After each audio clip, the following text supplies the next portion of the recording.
Hey guys, so today we're checking out the Mammoth 2.5-inch suspension lift kit fitting all 2007 to 2018 four-door JK Wranglers. So if you're in search of an affordable lift kit that's going to provide you multiple benefits, this option by Mammoth is going to do a great job at that.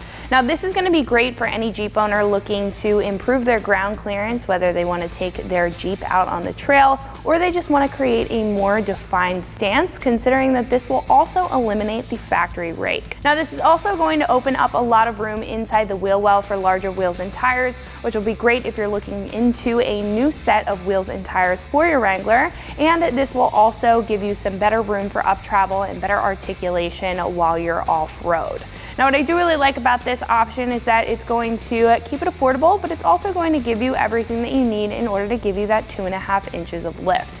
Now with this kit, you are getting the springs as well as hydraulic twin tube shocks, which will be great for the Jeep owner who wants to keep a very comfortable ride, but is also looking for something that can be balanced and tailored for performance as well. This will give you a really good split between the off-road and on-road driving. Now not only is it going to give you that, but it's going to have all of the necessary brackets and hardware in order to get this mounted up to your Jeep, really containing everything in the kit in order to get you that 2.5 inches of lift. Now when it comes to wheels and tires, or larger wheels and tires should I say, this kit will allow up to a 33-inch tire.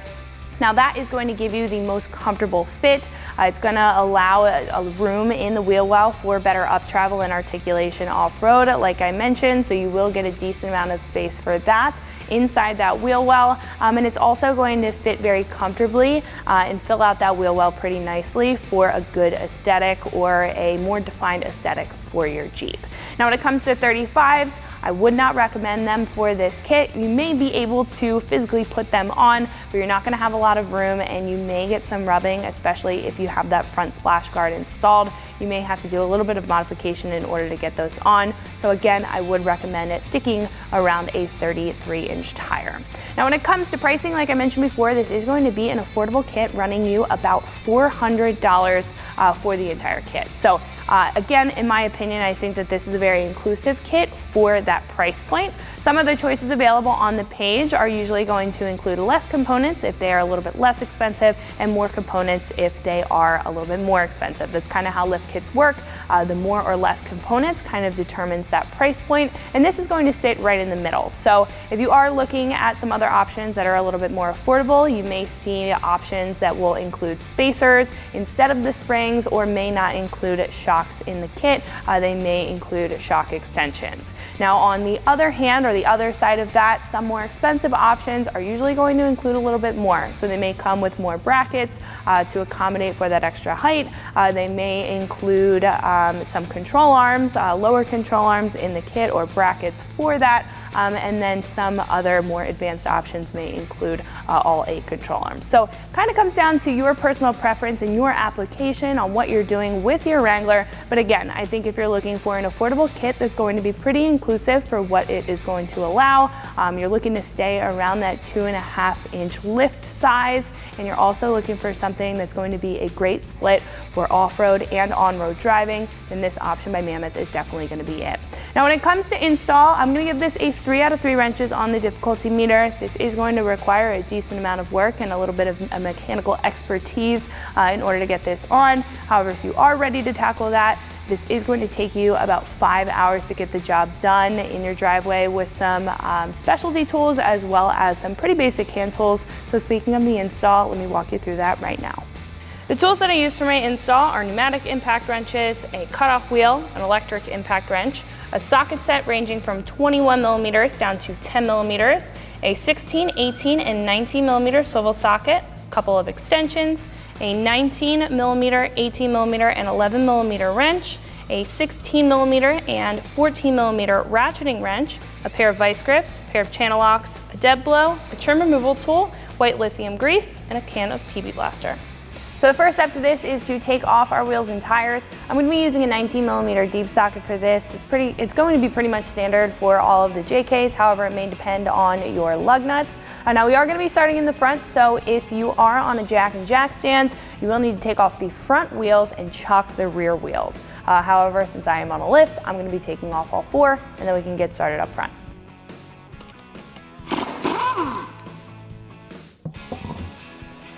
So now that we have all of the tires off, what we can do is support our front axle. Like I said, we are going to be starting in the front, and we will need to raise and lower the axle in order to fit in the new springs. So just make sure that it's supported on either side. Now, if you are on a jack and jack stands, I would recommend to support it with something that is able to move. So I would recommend a floor jack, either 1 or 2, supporting either side, whichever side that you're going to start on, because again, we will have to move it up and down to get out the old springs and put in the new springs. So after that is complete, what we're going to do is start disconnecting our sway bar end links. So for this, you're going to need an 18mm socket and an 18mm wrench. So over on the passenger side, you may need a swivel socket, or you could end up just using a ratchet for this with an 18mm standard socket. But we're going to disconnect the bolt at the axle side first.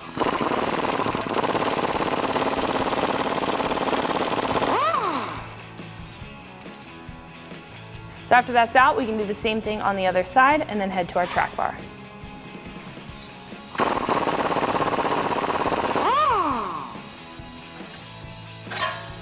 After the sway bars are disconnected at the axle, we'll also need to remove the track bar bolt that's connected at the axle side. This is going to allow our axle to drop far enough to get out our springs.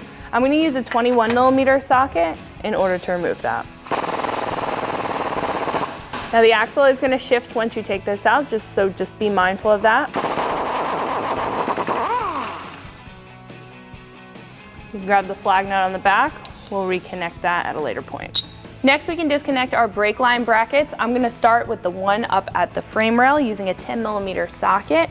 When we disconnect or lower our axle down, we want to make sure that our brake lines are safe. They're not being stretched out, because if they do break, we will need to replace them, and we don't want that to happen. We also are going to be putting a bracket on the frame rail here in just a little bit, once we get everything else installed to accommodate for that added height. But as soon as that bracket is disconnected, we can pop it out of the frame. And we can move to the lower bracket. Next, we can remove the lower bracket that's on the bottom of the spring perch. I'm going to use a 10mm socket and a 1/4 inch drive ratchet to take out that bolt that's holding it in.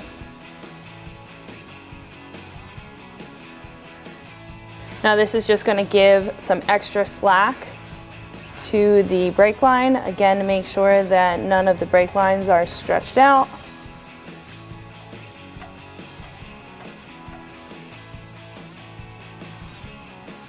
Once that's out, we'll be able to move that out of the spring perch in just a second, but we're going to head to our shock next. Next, we can remove our lower shock bolt using an 18mm wrench and socket.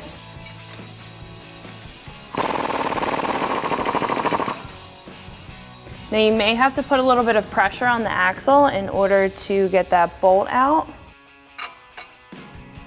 And we can lower it back down, take off some of that pressure. Next, we can head up top and remove the nut that's on the stud that's holding in the rest of our shock. So now what we have to do is remove the hardware that's on this stud up here. Now there is going to be a battery box right on the passenger side, right above that stud. What I recommend to do is just break out this plastic window. There's no structural integrity that it's going to interfere with, but it's going to give you better access to that top stud. I've already knocked out this little plastic window here. So at this point, what I'm going to do is take a 16mm wrench, and we're going to put that on the top of our shock here, and that's going to hold it still. Now it may be a little bit rusty, and if you do have an older Jeep, this can be a little bit difficult because of the rust. But what I recommend to do is at least soak the stud in PB Blaster. And then you can just tap the 16mm wrench into place on the shock.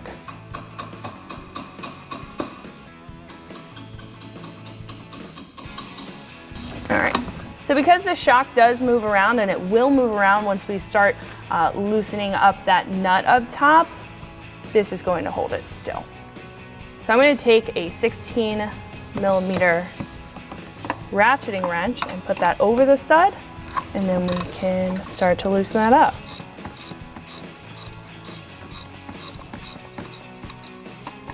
So once we're able to thread that hardware off, as you can see, this is what we are taking off.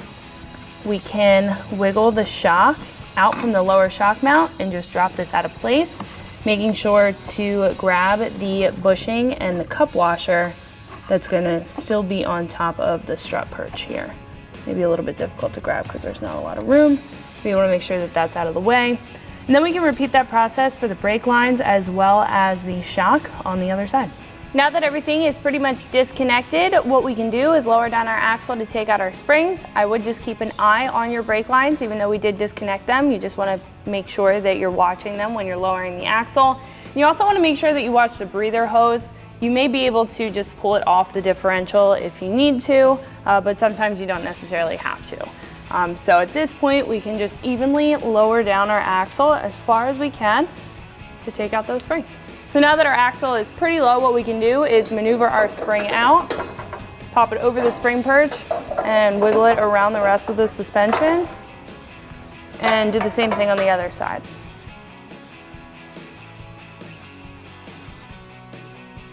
So before we install our new suspension, I did want to stop down and show you guys some of the main components, more specifically the shocks and the springs next to our factory components, tell you some of the similarities and differences and why this new lift kit by Mammoth is going to be a big upgrade.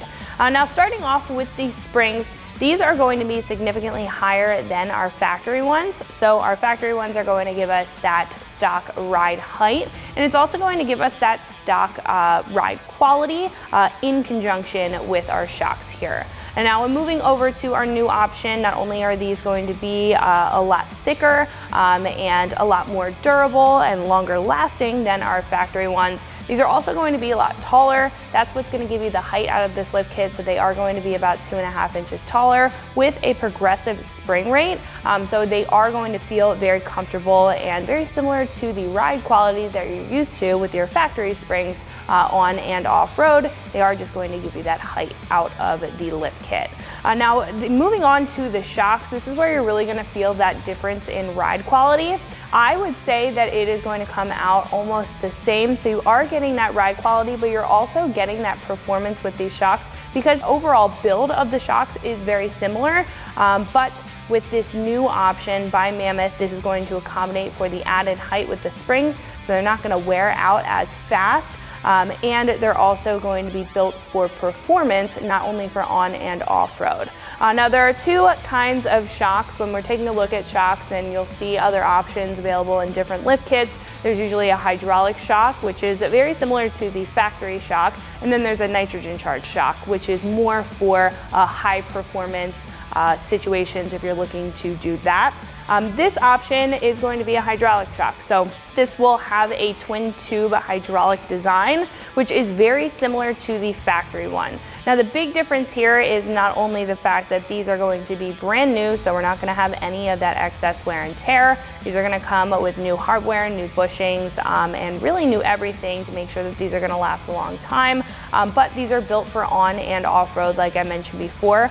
So they are going to be a little bit bigger, structured a little bit better, and again, they are going to accommodate for that added height that we are adding to our Wrangler. So they are going to give you a very similar ride quality. It's going to feel a little bit softer and fluid in comparison to a nitrogen charged shock, which is a little bit stiffer, mainly for high performance situations like I mentioned. So if you're really looking for something that's going to give you that comfortable ride that the factory suspension does, but you're also looking for something a little bit more tailored towards off-road performance as well, these are definitely going to do that. That's really the big difference between the factory shocks and the new ones. And then the rest of the things in the kit are going to be an upgrade as far as accommodating for the lift height. These are just the main components that compare directly to the factory suspension. So what do you say we go ahead and install this and see how it looks? So when I removed the driver's side spring, it did give me a little bit of trouble coming out, which means that the new spring will give us a lot of trouble going in, and that is because our drive shaft is contacting our exhaust and not allowing the axle to drop down low enough on the driver's side. So what I'm gonna do to fix that is actually disconnect our drive shaft from our differential here. There's 4 bolts that are holding the yoke together. I'm gonna take a 15mm socket and an extension and take out those 4 bolts.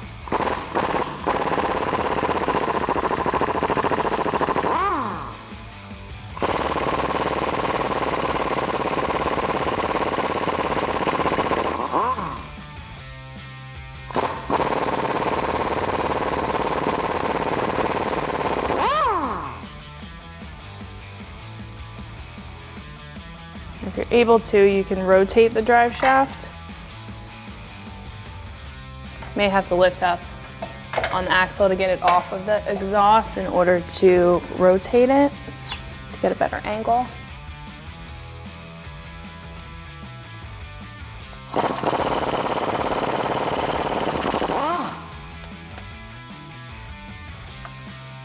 Right, after that is separated, what we can do is lower down our axle enough and pop our new springs in place. So now that our axle is lowered down enough, making sure that the isolator is still sitting up top in the spring perch, what we can do is take our new spring and wiggle that into place. So that's gonna have to go around the bump stop.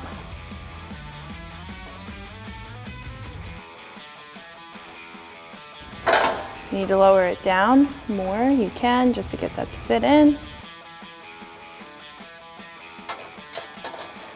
Now you want to make sure that the pigtail end of the spring is sitting in the stop at the front of the spring perch on the passenger side, and it's going to be on the back on the driver's side.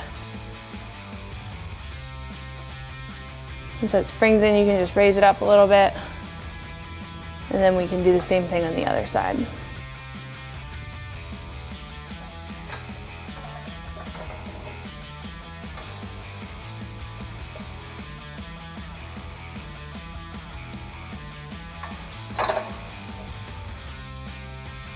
So before we can move any further, we do need to set up our shocks because that is our next step. So I figured while we are setting up the front shocks, we might as well set up the rear ones as well. Now what we need to do is press in the bushings as well as the sleeves that are provided in the kit. Now for this, you're gonna need a vice grip. You could also do this by hand actually. I find a vice grip is just a little bit easier to work with just because it'll give us a little press. And then I also recommend some lubrication. I am going to be using white lithium grease. For me, that works the best. So to start off, we're gonna press our bushing in and then we'll press in our sleeve. So I'm just gonna put a little bit of white lithium grease on the edge just to help out a little bit.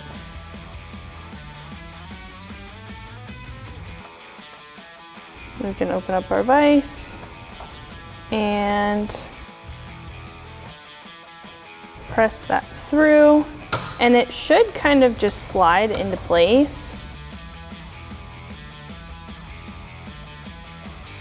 Just like that.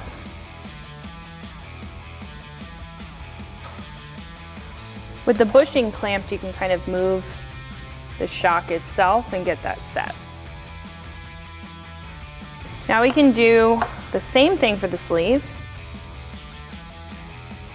Just a little bit of white lithium grease, you don't need a whole lot. And then that's gonna go in a little bit, but because of the metal here, it's not gonna be able to flex.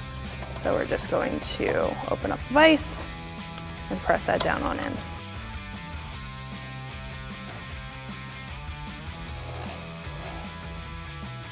And with that pressed in, again, you want to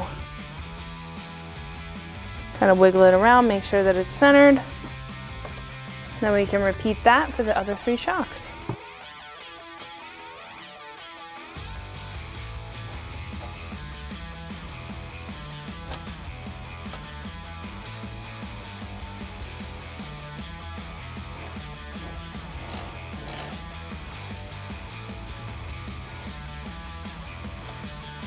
So before we put our shock in, what we need to do is take off this brake line bracket. We're gonna be replacing it with a bracket that's going to extend the brake line up, accommodating for that extra height that we're adding to our Jeep with the lift kit.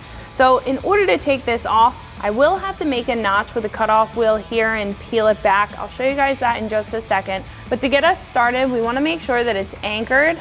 So I'm gonna take a pair of vice grips and just anchor it to the lower shock mount. You just want it in a good location to where that it's not going to move around when we cut it and pry off our our speed sensor there.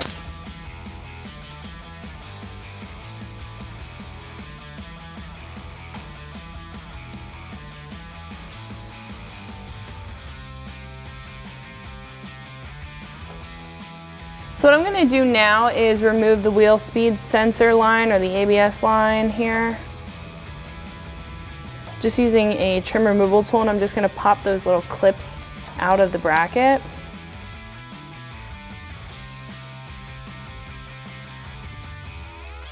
And then just to get it out of the way so we don't accidentally nick it, what I'm going to do is just pop it out of the little clips. You just tuck that to the side. I usually just rest it on the spring, and that'll give us some room to work with when it comes to taking off this bracket. So at this point, we can take a cutoff wheel, and I'm just gonna make a small notch in this bracket. That's gonna lessen the structural integrity of the bracket. It's gonna heat it up, so we're able to peel it back a lot easier than we would at this point in time. You just wanna make sure that if you're doing it this way, you're very careful of this soft line here. You don't want to nick it, you don't want to damage it, because you will have to replace it if you do damage it. And we're not going to be cutting all the way through, we're just making a little notch, again, just to heat this up and just to make sure that it's a little bit weaker to peel back.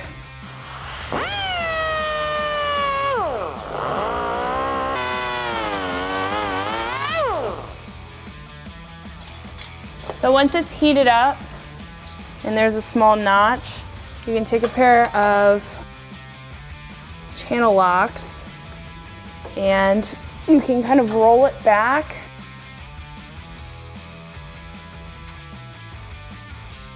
So once that line is out of the bracket, what we can do is disconnect the vice grip and we can discard this bracket completely.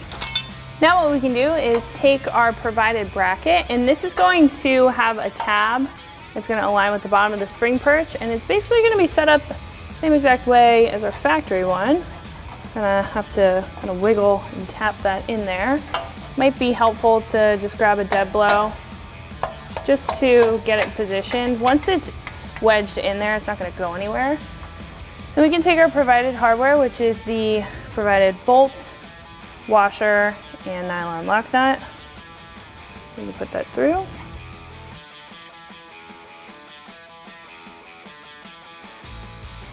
Now because this is behind the spring perch, it may be a little bit difficult to get that threaded on it first. But once it's threaded, we can take an 11mm socket and wrench and tighten that up.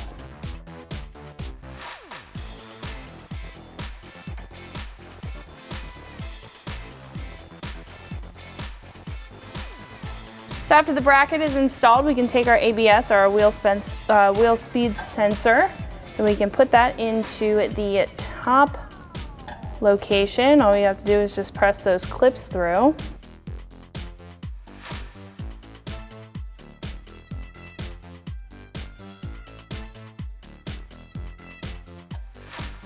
Then we can take our provided clamp and put that around our soft line and squeeze that down. Get that to line up. Then we can take the same style hardware that we used for the bottom and attach it to the top. I'm going to put it in backwards so it doesn't interact with our spring on the other side.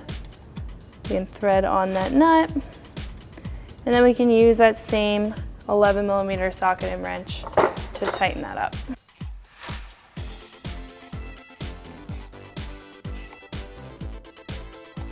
Now that that is in place, what we can do is just reattach our ABS line to those little brackets that hold it to the soft line.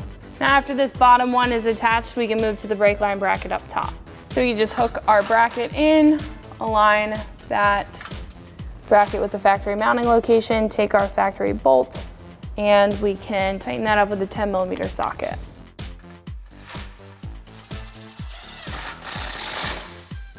What we can do next is install our front shock, making sure that there is a bushing and a cup washer on the bottom, and also making sure that we have another cup washer and another bushing for up top. It's gonna kind of follow the factory style. So I'm actually gonna put this up on top first, hold that in place, put that stud through, and you wanna make sure that you have the provided hardware in hand. Once that's through, we'll be able to tighten that up.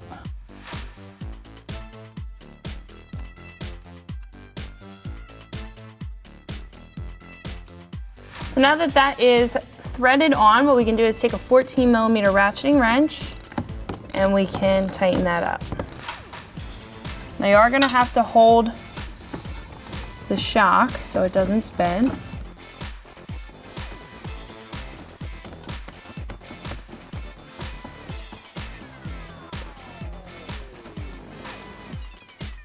Now the other thing to note here is that you don't want to over tighten these. These are usually set to about 20 to 25 foot-pounds. So we're going to tighten that up until we kind of see the bushing bulge, but not over the coupling or the cup washer. So next we can move to the lower shock mount and install our factory bolt. It's going to go in the same way that it came out. Then we can tighten that up with an 18mm wrench and socket.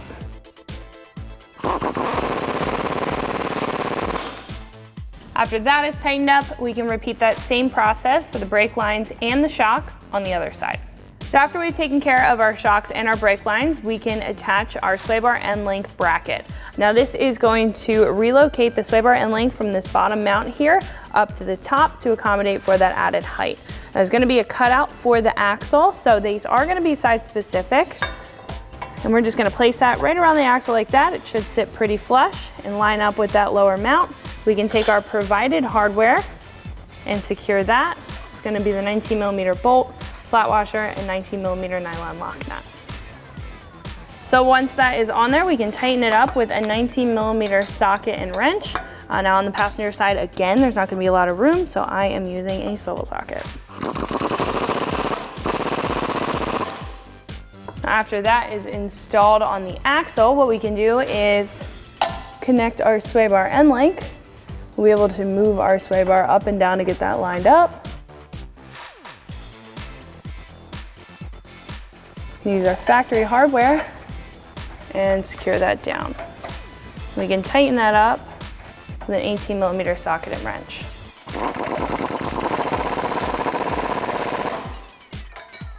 Then we can repeat that process on the other side. So the last step for the front while the Jeep is in the air is just to resecure our drive shaft. So what we can do is just reposition that on the yoke.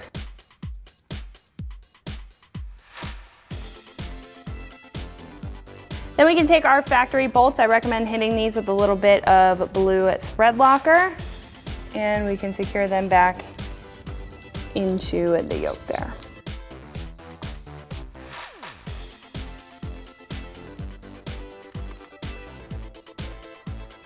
So I like to hand thread these in a couple times before we hit it with the impact wrench.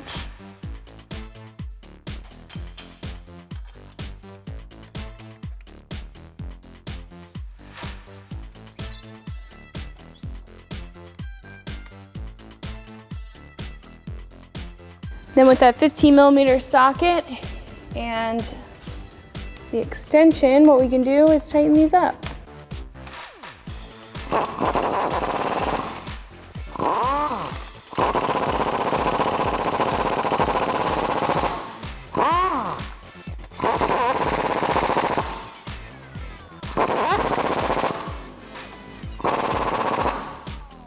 So the last step that we have to do in the front is to reconnect our track bar.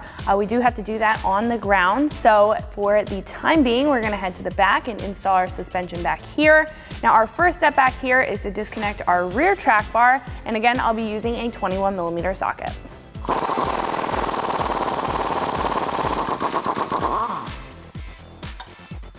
Next, we can disconnect the bolt on the lower shock mount using an 18mm socket and wrench.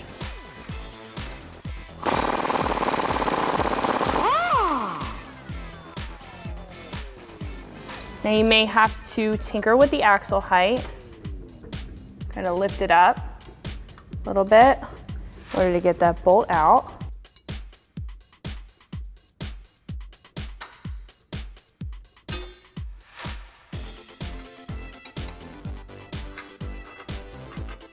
Once that's out, you can lower it back down a little, take a little bit of compression off that spring.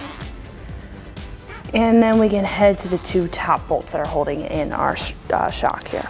So the bolts that are holding in the upper part of the shock may be a little bit difficult to see. However, there's two 16mm bolts on either side. I'm gonna use a 16mm swivel socket as well as an extension to kind of get around the sway bar here.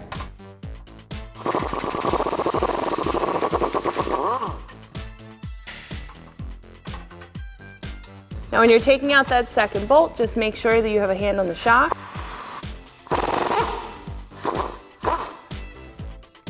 All right. So once the bolt is out, we can wiggle out our shock, then we can move to our sway bar. So next we can disconnect the lower bolt that's holding in our sway bar end link. I'm gonna use an 18mm socket and an 18mm wrench for that. The sway bar is going to want to move upward. It's okay. We can take out that bolt and then we can head to our brake line. Next, we can disconnect the brake line from the frame here. Very similar to the one up front. It's going to be connected inside the frame. I'm going to use a 10mm socket to remove that 10mm bolt that's holding it onto the frame. Just pop that out. And then we can disconnect one of the clips that's holding in our ABS line. Next, we can take a trim removal tool and we can just pop out the clips that are holding on our ABS line, just so we're not stressing them out when we lower the axle. There's gonna be one up top and then there's gonna be one on the upper control arm mount. I'm just gonna pop out one of the two on the upper control arm mount. And then after all of that is complete, we can repeat that same exact process on the other side.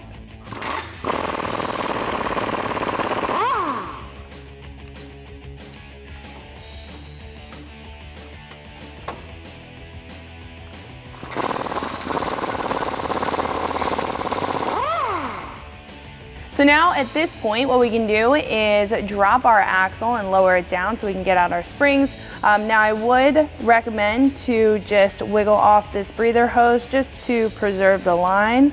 Don't want to overstretch it, but all you have to do is just pull upward on this little barbed fitting here, and then we can drop our axle. I would recommend to do this pretty evenly.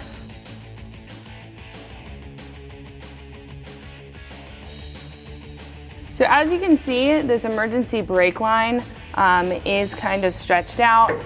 We're able to take out the springs at this point, but if you'd like, we can disconnect that bracket just to give us some more room. We are gonna end up disconnecting this bracket anyway to get in our new springs. So at this point, I'm just gonna give a little bit more pressure to the axle so the springs don't fall out, but we're gonna move to that emergency brake line bracket up top. Now with the 10mm socket, we can remove those two nuts that are holding the bracket onto the stud.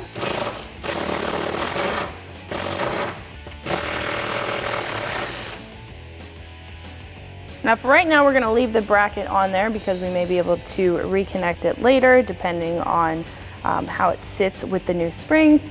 So at this point, we can continue to lower down our axle and take out our springs. So at this point, our axle should be low enough. You can tell by if the spring is kind of moving out of place itself.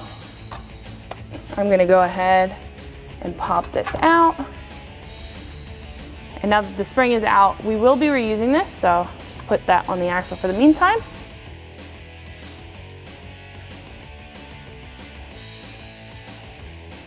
Pop out the other side.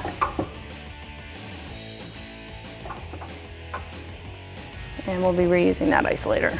So what we can do now is take our factory isolator from our factory spring. As you can see that there is an imprint already. I'm gonna line up that imprint. It doesn't have to be perfect, but it makes it sit a little bit flatter. And then we can pop in our spring.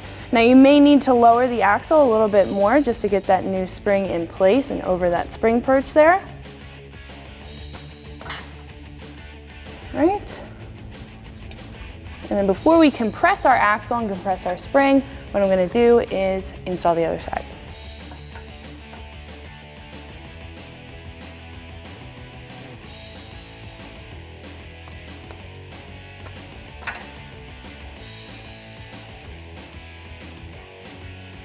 Now that our springs are in place, what we can do is raise up our axle.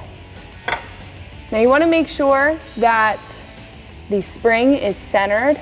It is going to be indented or tapered down, so you want to make sure that it's centered on the upper spring perch there. We'll compress one side at a time.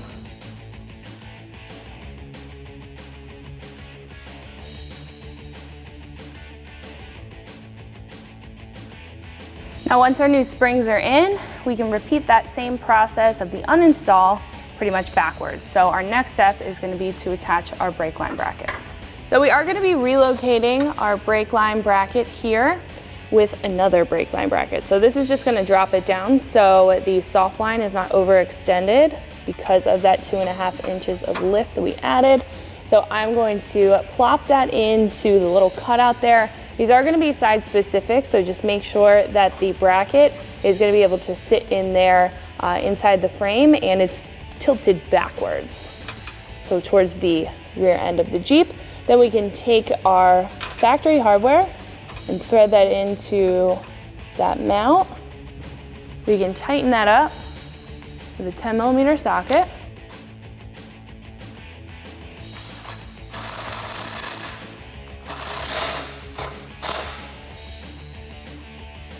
And then at this point, we can secure our brake line. You will be able to bend the hard line a little bit just to get it lined up.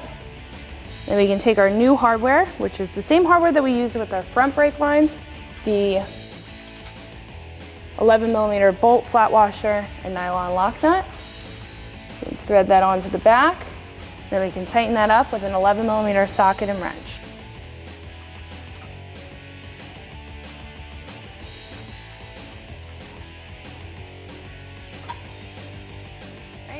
Now at this point, I'm gonna leave the ABS line alone. I wanna see where the brake lines are gonna sit once the shock is installed. Because once the shock is installed, the axle is going to be at its maximum droop.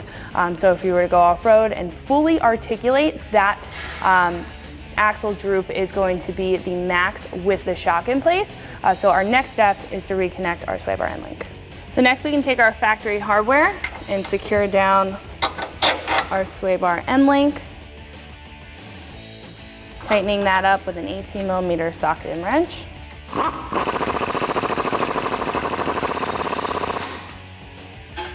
And then next we can move to our shock. Now we can attach the top portion of our shock first before we head to the lower shock mount. Now for this, what I recommend is to thread in about halfway one of the bolts.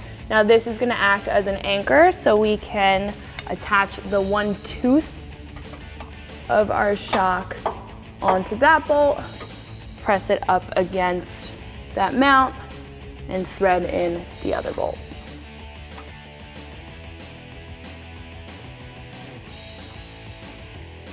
So now essentially that is trapped there, and then we can tighten that up with our 16mm swivel socket and our extension that we used before.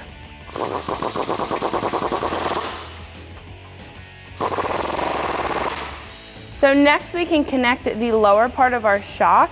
Now our sway bar is going to max out the amount of drop that we have with our axle here, and the shock is actually a little bit longer than that. So what I'm going to do is pull up on the shock because it is a hydraulic shock. I'm just going to wiggle my trim removal tool actually in place underneath that and just use it as just a small pry tool. And then we can line up that mounting point, pop in our factory bolt, and that'll hold it in place. Then we can tighten that up with an 18mm socket and wrench.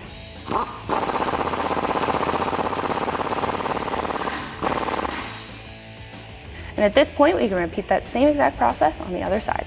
So now that the axle is reconnected with the sway bar end links, then the shocks, at this point the axle is pretty much at full droop, and it's very difficult to get this bracket reinstalled And if I were to force it and reinstall it, it would overextend this emergency brake line, and I don't want to do that. So what we're going to do is actually just take off this bracket and completely discard it.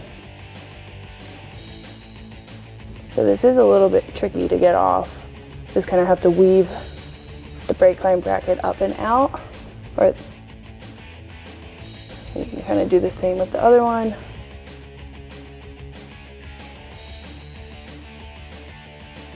Right. We can move that to the side. So the last thing that we need to address is the ABS line here. I'm going to reconnect the one up at the frame, but for a little bit of extra slack, now that we have taller springs in, I'm going to leave the one down on the bottom at the upper control arm mount. I'm going to leave that one undone, and we can do the same thing on the other side. So just like the front, our last step in the back is to reconnect our track bar. Now again, we have to do that on the ground because we will have to wiggle the body of the Wrangler in order to get that lined up. It's very difficult to get it lined up in the air because you have to pull on the axle and the frame at the same time. So the best option is to do it on the ground. So at this point, we can put on our wheels and tires and get the front and the rear track bar reconnected. So what we're going to do is start in the back. Now, as you can see, our track bar is not lining up, and the best way to do this is actually to have a friend stand on the passenger side of the vehicle and wiggle the back of the Jeep back and forth. That's going to get the frame to align with your axle here, and then we can make sure that this bolt goes through. So as you can see, they're wiggling it. You can get that lined up, and can you give it a little bit more wiggle? And that'll go all the way through. Then we can take our flag nut and we can secure that on the back. All right, and once that is a couple threads on, we can take our 21mm socket and tighten that up. Then we can head to the front.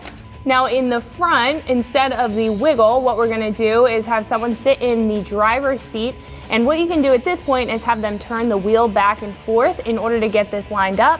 Now we're almost there, we just need to turn the wheel a little bit towards the passenger side. All right. So once that's through, just like the back, we can grab our flag nut and we can secure that to the back of the track bar bolt, threading that a little bit by hand. Then we can take a 21mm socket. We can also take an extension for the front just because we need to clear our drag link here, and we can tighten that up. Now that the front and the rear track bars are installed, you're essentially all set to go. Now what I would recommend to do is torque everything down, including the wheels, to factory spec, and that you take your Wrangler to go get an alignment. This kit will include cam washers, which you can install on your lower control arms. You can hand these to your alignment tech and they will install them for you, giving you the proper alignment, and then you'll be all set to go. So that is going to wrap it up for my review and install. Make sure you like and subscribe for more videos and products just like this, and always keep it right here at extremeterrain.com.